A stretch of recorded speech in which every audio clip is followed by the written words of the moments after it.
Llegado a la presidencia de la Nación en 1922 y dividió las opiniones dentro de la Unión Cívica Radical, entre sus partidarios y los de Hipólito Yrigoyen.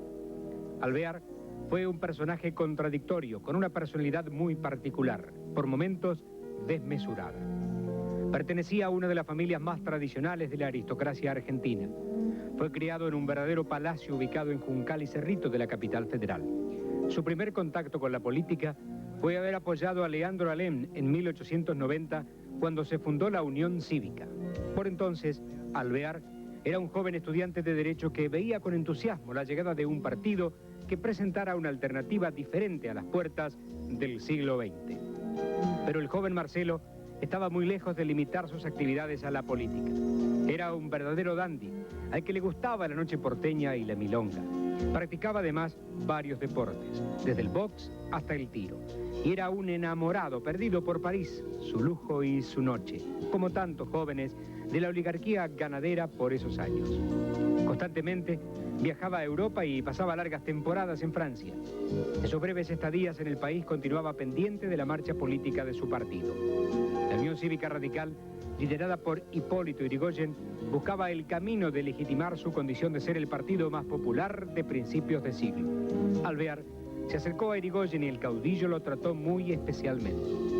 Cuando en 1912 la ley Sáenz Peña permitió las primeras elecciones sin sospechas, Alvear alcanzaba su primer cargo público, diputado por la capital federal.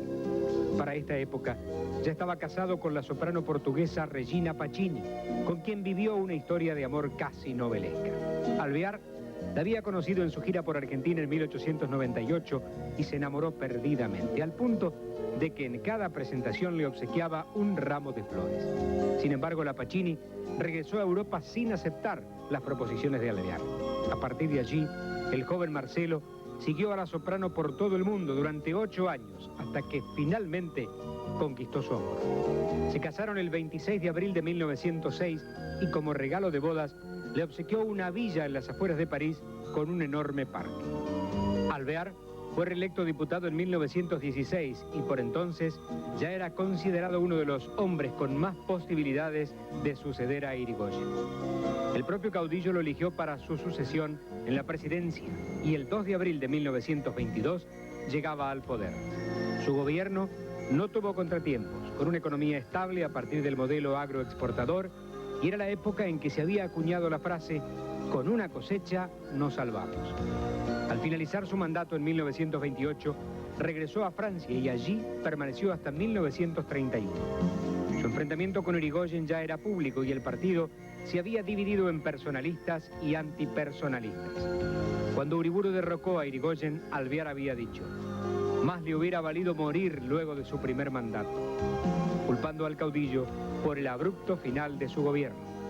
Tras la muerte de Yrigoyen en 1933, Alvear es el nuevo líder de la UCR. Ahora es Don Marcelo. En 1937 se postula para la presidencia, pero su partido decide no participar en las elecciones en las que triunfa Roberto Ortiz. Alvear seguiría dirigiendo el radicalismo hasta su muerte. Era 1942 y poco tiempo después comenzaría su ascenso hacia el poder un joven coronel de apellido Perón. Con Alvear terminaba sin dudas una época en la política argentina.